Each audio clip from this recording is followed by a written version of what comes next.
Eh bien, salut à tous, c'est Ardal. Aujourd'hui, on va parler d'écoute, un lecteur de musique sous iOS 7. Alors, par le studio Pixie Apps, celle-ci est passée à la seconde version, une mise à jour gratuite, et l'application est également disponible sur Mac et bientôt sur iPad. Alors, elle dispose d'une interface épurée qui se fait par gesture.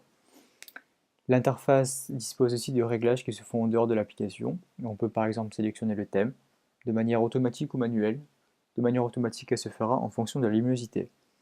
Alors pour le lecteur, on peut également activer les actions comme désactiver le verrouillage. On peut également secouer pour mélanger et choisir le mode aléatoire en fonction des morceaux des albums. On peut également afficher toute la musique, scroller sur Last.fm et il y a aussi une option pour les gauchers. Alors l'application est basée sur les pochettes albums. La prise en main est simple, on retrouve une colonne à droite pour la liste alphabétique. Les différents albums sont fluides et on retrouve la pochette album au début de chaque album. On remarque l'affichage du temps à droite, du classement de la chanson, son ordre. En bas, la petite barre nous indique play, pause et l'écoulement dans le petit cercle. Une fois dans la lecture de musique, on peut retrouver les paroles en local ou sur internet. L'application propose aussi pause, suivant et retour, mais non pas seulement par des gestes, mais aussi par des boutons. Alors on peut aussi nous partager sur les réseaux sociaux comme Facebook et Twitter.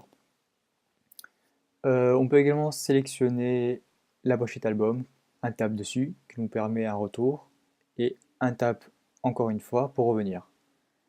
On peut changer le temps, avancer, reculer d'un glissement sur le temps. L'appui prolongé sur la pochette album nous propose d'aller à l'artiste ou d'aller à l'album.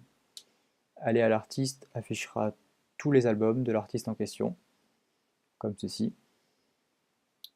La sélection s'effectue donc naturellement par des glissements et de simples tapes. Une fois verrouillée, c'est la pochette album du lecteur musique original d'iOS 7 qui prend effet. En effet, l'application n'est pas directement liée à la musique, mais se contente de répliquer celle de l'application musique originale. Donc quand on quitte l'application, la musique continue. Il faudra donc aller dans le centre de commande et mettre pause.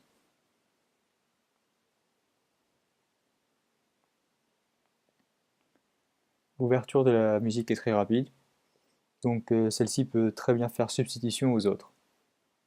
Disposant de cette interface épurée et d'une rapidité, les mises à jour sont également soignées et les développeurs qui répondent très rapidement.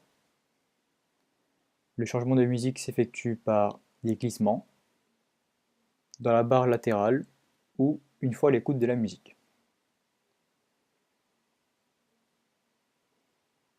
En réduction actuellement, cette application ne peut pas se tromper. Je vous la conseille fortement. À bientôt.